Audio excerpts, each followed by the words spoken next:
American TV લેખક Andy રૂની દ્વારા લખાયેલા આ ટુકડાનું શીર્ષક છે કે જિંદગીના મોટા ભાગના સમયમાં અદ્ભુત કહી શકાય એવું કશું જ નથી બનવાનું. For most of life nothing wonderful happens. તેઓ આગળ લખે છે કે જો રોજ સવારે ઉઠવાની, કામ પર જવાની, કામ પૂરું કર્યાની અને સ્વજનો કે મિત્રો સાથે ગપ્પા મારતા ચા નાસ્તો કરવાની મોજ તમે નથી માણી શકતા, તો એવી પૂરી શક્યતા છે કે જિંદગીનો મોટા ભાગનો સમય તમે નાખુશ રહેશો. જો કોઈ પોતાના સુખનો આધાર જિંદગીની વિરાટ ઘટનાઓ જેવી કે નવી નોકરી, પ્રમોશન, લગ્ન, પેરિસના પ્રવાસ, અઢળક નાણાં, મોંઘી કાર કે પ્રસિદ્ધિ પર રાખે છે, તો એ વ્યક્તિ જીવનનો મોટા ભાગનો સમય નાખુશ રહેશે. છેલ્લા ફકરામાં તેઓ લખે છે કે સુખ તો એક મસ્ત મજાના બ્રેકફાસ્ટમાં રહેલું છે, બાગમાં ખીલેલા ફૂલોમાં રહેલું છે, બપોરે ખેંચેલી ઊંઘ કે કામ કર્યા પછી મારેલી ચાની ચુસ્કીઓમાં રહેલું છે. જો આપણે આ બધામાં સુખ માણી શકીએ તો જીવનમાં મોટા ભાગે ખુશ રહી શકીએ. સાવ સાદી અને સરળ વાત, અને છતાં કેટલી પાવરફુલ. જન્મદિવસ, એનિવર્સરી, હિલ સ્ટેશનના પ્રવાસ કે કોઈ વિરાટ ઉપલબ્ધિ જેવી લાઈફની વન્ડરફુલ ઇવેન્ટ્સ પર રાખેલો સુખનો મદાર કેટલો ક્ષણિક, તકલાદી અને છેતરામણો હોય છે. ખુશ થવા માટે હંમેશા આપણે જિંદગીની કોઈ નોંધપાત્ર ઘટના, પ્રસંગ કે ઉપલબ્ધિની પ્રતીક્ષા કરતા હોઈએ છીએ. ક્યારેક એ સમય આવે પણ છે અને એ આવે ત્યારે આપણે ખુશ પણ થઈએ છીએ, પરંતુ જેને અદ્ભુત કહી શકાય એવા પ્રસંગો કેટલા? એનો અર્થ એ થયો કે વિરાટ ઘટનાઓ સાથે સહચર્યનો કોન્ટ્રાક્ટ કરી લેનારા આપણા આનંદની અવધિ કેટલી ટૂંકી હોય છે.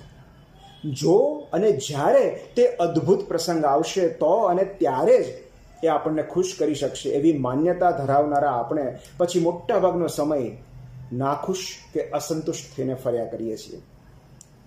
એન્ડી રૂનીનું આ લખાણ આપણને યાદ કરાવે છે કે જીવનનો અપ્રતિમ આનંદ રોજબરોજની સાધારણ લાગતી ક્ષણોમાં રહેલો હોય છે. અસાધારણ ક્ષણોનો પીછો કરવામાં આપણે ક્યારેક એટલા વ્યસ્ત થઈ જઈએ છીએ કે પ્રત્યેક સાધારણ પળમાં રહેલી મોજ ચૂકી જઈએ છીએ. વાસ્તવિકતા એ છે કે એક પણ ક્ષણ સામાન્ય નથી હોતી. બસ એ ક્ષણોમાં રહેલા સૂક્ષ્મ સુખને પારખી શકવાની આપણામાં આવડત નથી હોતી. અદ્ભુત કહી શકાય એવું રોજ સવારે કશું જ નથી બનવાનું. ફરી પાછું ઉઠવાનું, કામે જવાનું, એના એ જ લોકોને મળવાનું અને ઘરે પાછા ફરવાનું. આવી સૂક્ષ્મ, કંટાળાજનક અને અનઇવેન્ટફુલ લાગતી ક્ષણો જ આપણા જીવનની વાર્તા બનાવે છે. આપણી મોટાભાગની જિંદગી ઘટના અને સપના વિનાની હોય છે.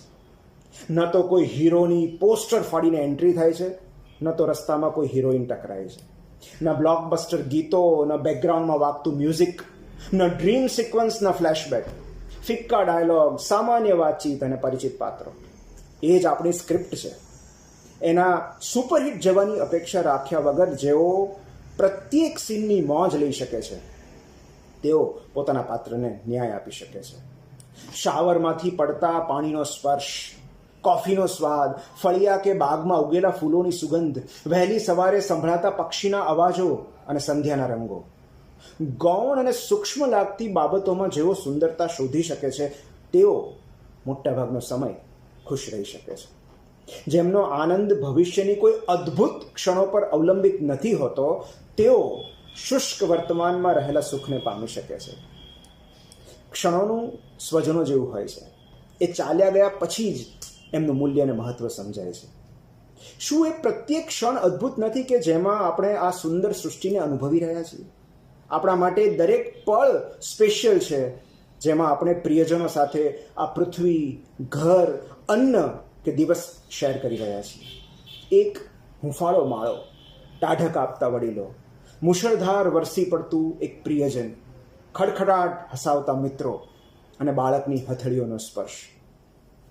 જેમને આમાં કશું અદ્ભુત નથી લાગતું, તેઓ પોતાનું આખું જીવન કોઈ અદ્ભુત ઘટનાની ખોજમાં વિતાવી નાખે છે.